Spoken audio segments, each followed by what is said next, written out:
Hello guys, karong adlaw nagluto kami og pinaupong manok sa asin. Nakatunan ko ning pagkauna dito sa akong tita. Siya nagtulo na ko ni di ara. Muna na humana na siya, nasa kamatis ug litos. Walang for Napos today. siya sawan ni mayonnaise. Ino po ang So, mo siguro ni pagkaon sa Sub-Saharan Mindanao.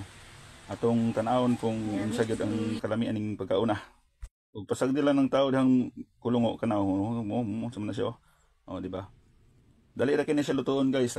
Butangan na nimo siya og kanang paminta, dayong sibuyas ibutang sa sulod sa tiyan, asin magic sarap. Mura na siya timpla diha dayong imo lang siyang ilo fire pagluto dito sa imuhang kaldero. Mga 1 hour nimo siyang lutuon. Dayong after 1 hour siguro balhin na pud nimo or gusto kag kanang mahumok itsa ayo imo siyang ibali-bali.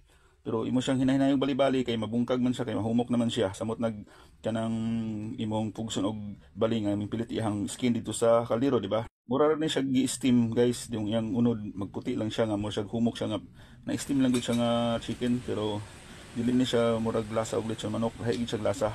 Yung ma-feel nimo ang humot sa paminta ug sa sibuyas, yung asin ug panjik sarap. Simple ra gid guys siya. Nami sa imat sa litos ug sa kamatis, yung mayonnaise. Nga na siya kasi nga na siya kasimple guys, pero lamig gini siya kayo. Try lang ninyo guys. Bye-bye.